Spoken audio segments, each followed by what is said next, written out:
Hello and welcome to the EdjSports NFL Betting Preview for Week 16. I am your host, Ian O'Connor, Senior Data Analyst here at EdjSports. And I want to start off by wishing everyone a Merry Christmas. We're just a couple days away here. I'm recording this on Thursday, ahead of the Thursday Night Football matchup. And I will be taking a look at tonight's Thursday Night Football game between the San Francisco 49ers and Tennessee Titans. We'll also look at the two Christmas Day games, and we've got just one moneyline value pick, but we'll take a look at that one as well at the end of the show. Before doing so and jumping into those previews, just wanted to remind you all that you can catch me every Thursday throughout the NFL season, previewing the upcoming weekend's action, as well as every Monday morning where I'm joined by our VP of Data Science, Scott Brown, where we recap the weekend's action and decision-making. We also provide a betting preview for that night's Monday Night Football game. You can catch us on the EdjSports Podcast Network, which is available on your podcast platform of choice. Be sure to subscribe, give us a 5-star review, and also subscribe to our EdjSports YouTube channel, where you'll also be able to catch these podcasts, and you can see our matchup previews that we have for every game of every week, as well as our coach rankings videos that we have. We don't have a coach rankings video this week, but we will be back next week with a coach rankings update video, and we'll have those throughout the playoffs as well. Also, be sure to check out our site and experience at edjsports.com. In case you're not familiar, that is EdjSports.com. And then the app is available for both iOS and Android. You can get pregame betting insights for every NFL game this season at the website and on the app. You can see our fair value spreads and totals, which I will go over for the games that I've picked out here today. You also have the ability to track your bets to see the probability of them hitting in both the app and on the website. Those update in real time throughout the game. So as those scores change, as time winds down, you'll be able to see the odds of your bets hitting in real time. So a really cool feature that we've got on there. Now this week, most of our spreads are pretty close to the market. We've got a couple that are a little off. Not much really jumps out as great value on us on the spreads, but we do see at least some value on most of the totals.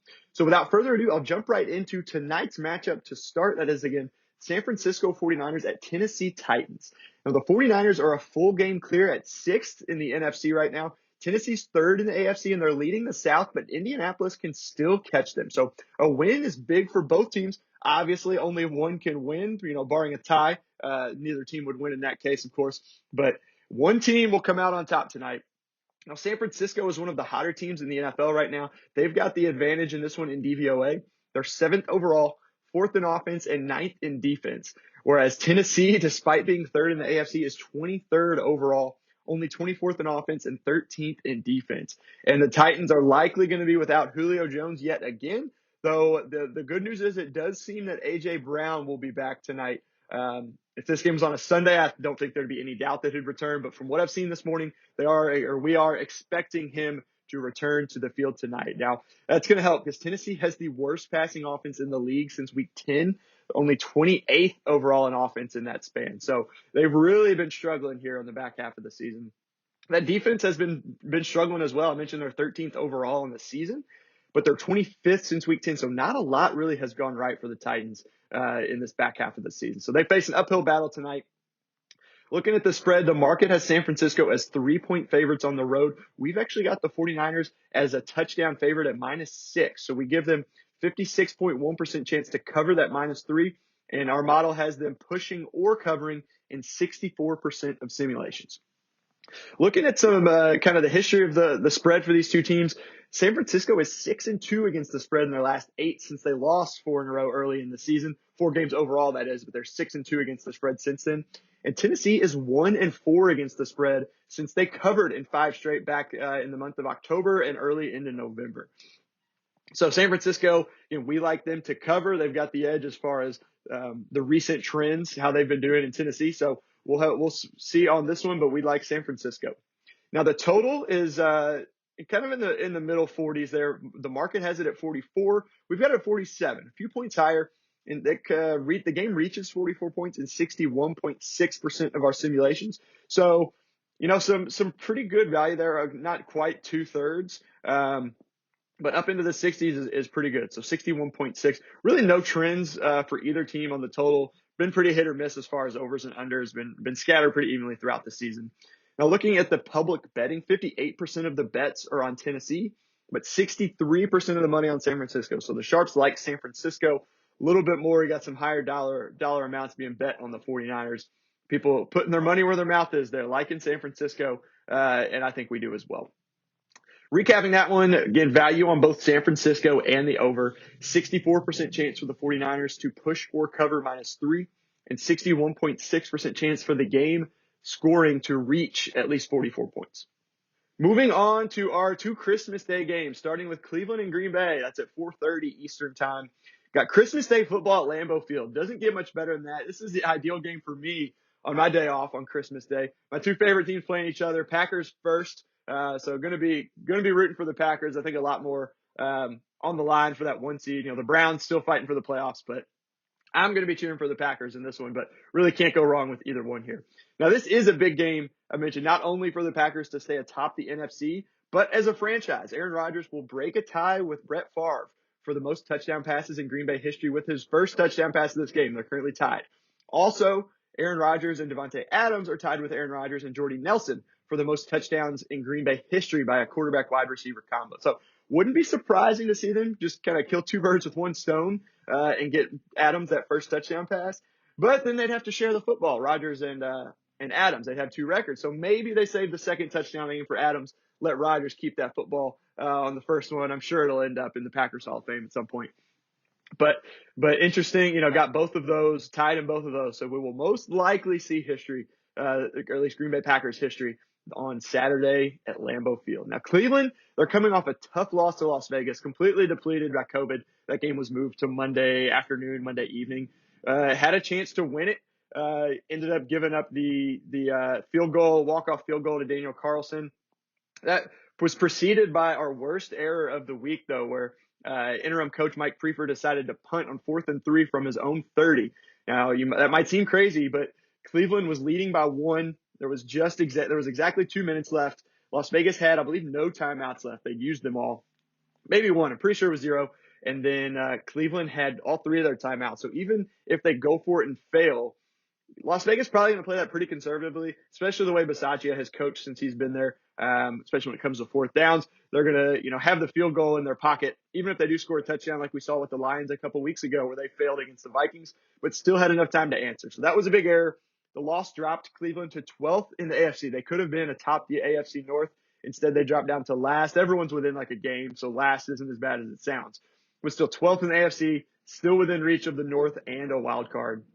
Now, the Browns have head coach Kevin Stefanski back this week. They should have one of Baker Mayfield and Case Keenum back, if not both, but that's yet to be seen. Neither one has been removed from the COVID list yet.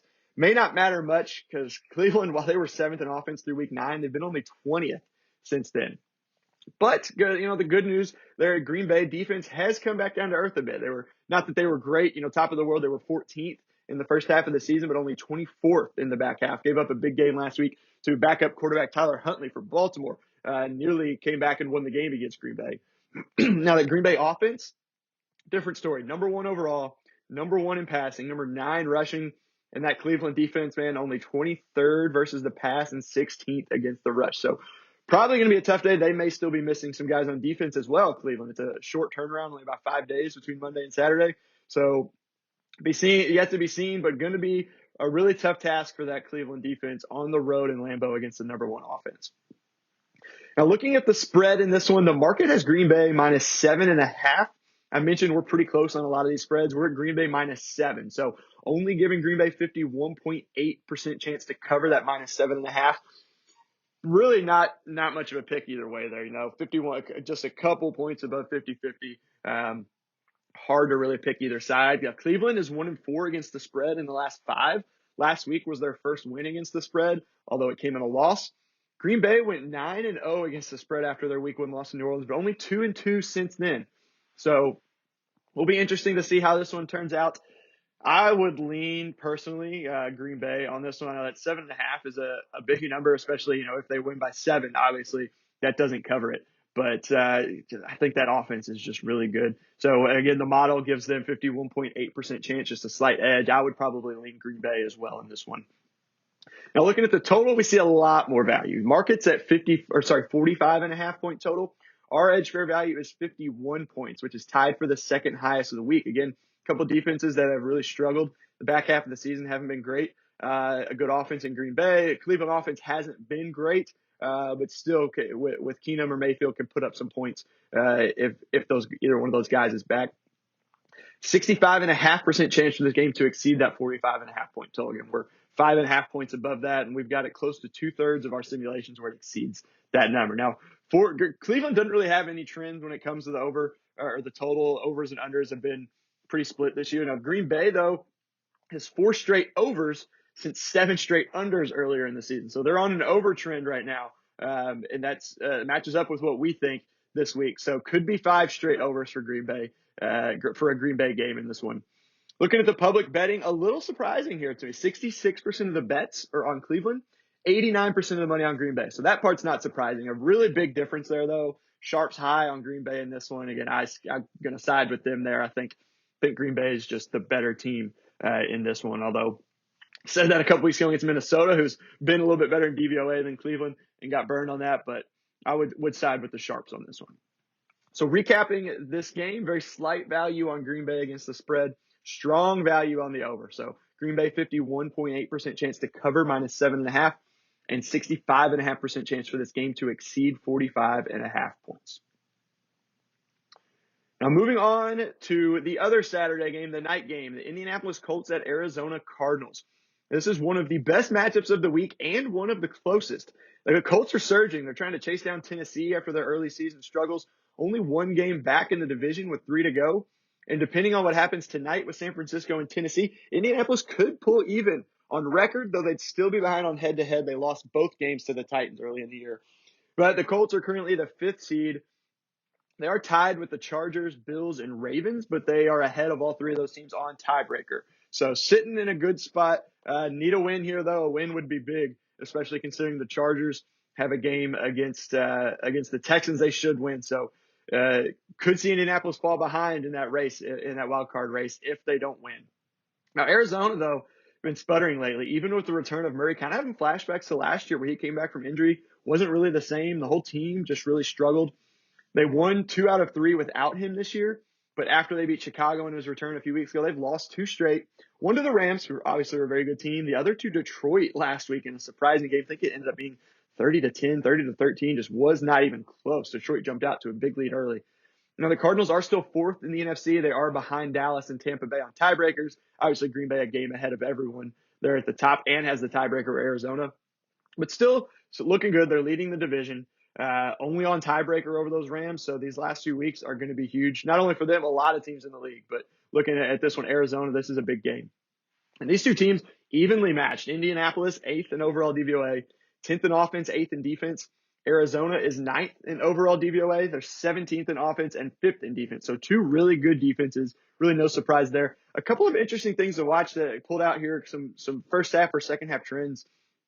The Colts are only 16th against the pass, but 3rd against the rush on the season. However, since week 10, Indianapolis is 3rd against the pass and only 30th against the rush. So they've kind of swapped there. They were really good against the run early, average against the pass early on, and they've swapped where they've been really bad against the run in the last 6 weeks, but very, very good against the pass. So Arizona, 8th in passing, but only 22nd since week 10. Now, that does include a couple of Colt McCoy games, but still, just really haven't shown a lot in this back half of the season. So maybe Murray and the Cardinals can get things back on track. They are missing DeAndre Hopkins. I think Rondale Moore is also injured, so it'll be tough sledding for them in this one. And then another thing to watch is the Indianapolis rush offense against the Arizona rush defense. So Indianapolis, number 1 in rushing.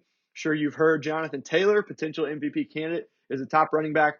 Arizona, they're 8th against the run on the season, only 14th since week 10. Not awful, still middle of the pack.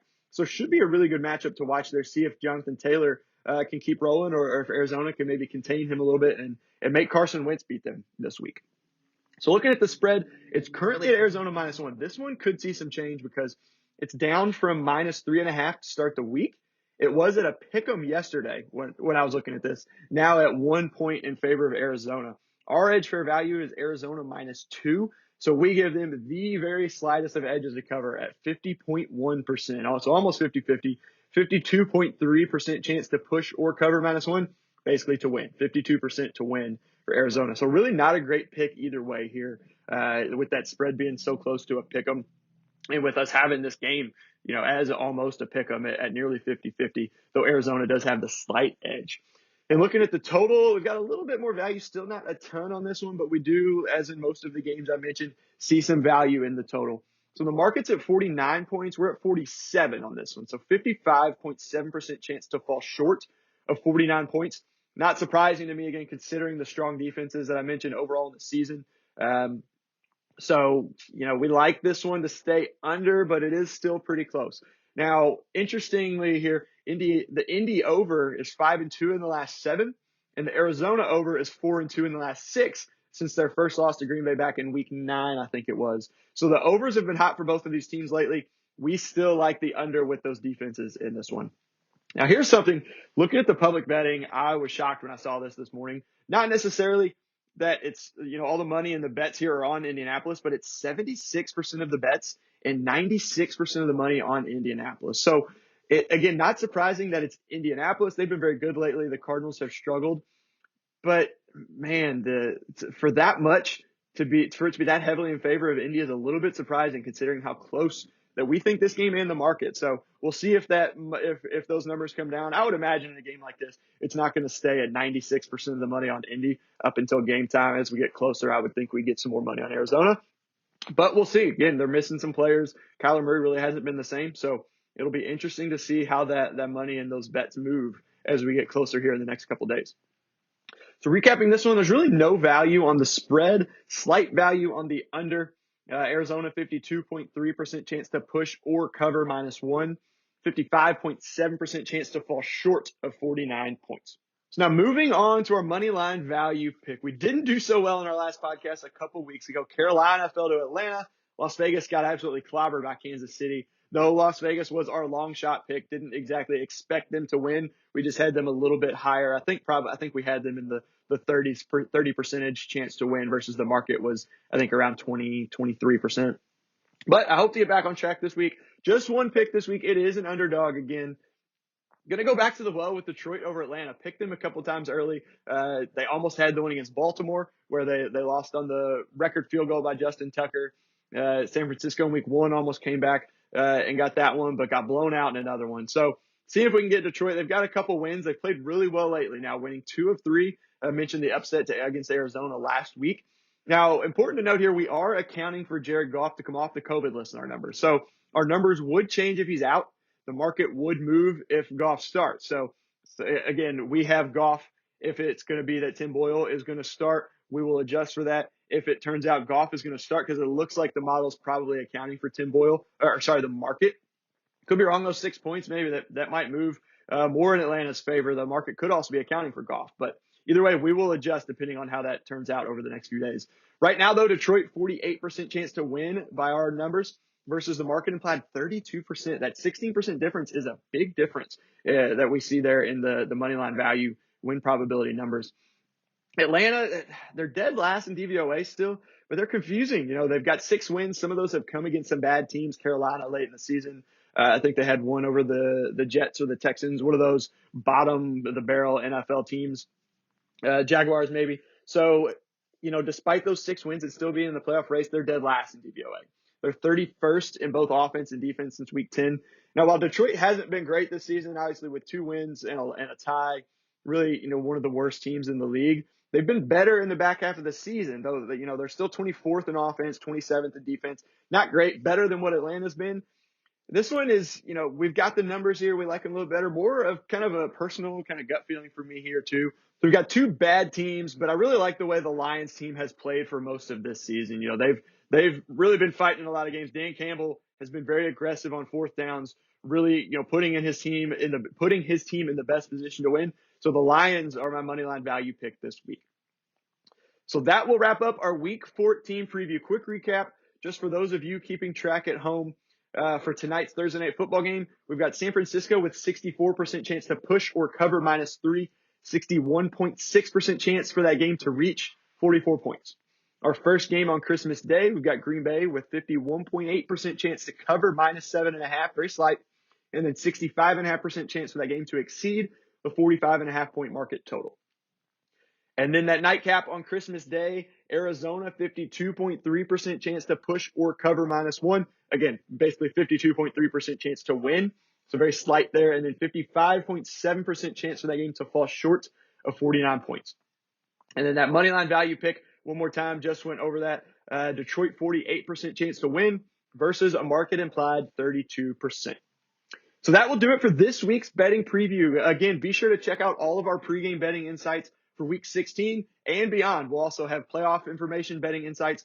You can get that on EdjSports.com and our EdjSports app. And then come back on Monday, hear our weekend recap for week 16. You'll also get our Monday night betting preview for Miami against New Orleans, two teams also fighting for the playoffs. Miami's been hot lately, so we'll see how that one turns out on Monday morning. Okay. Please subscribe to our Edge Sports Podcast Network on your preferred podcast platform. Help us grow our audience. Give us a 5-star review. And also subscribe to our Edge Sports YouTube channel where you can see our matchup previews for every game every single week. And then don't forget to check back on Wednesday. Next week, we will have another head coach rankings update video with our brand ambassador for Champion Gaming, Katie George. She'll join me on Wednesday, and we will go over the rankings as we near the end of the season to crown our Coach of the Year. Thank you for listening. Enjoy the Week 16 action, and have a very Merry Christmas.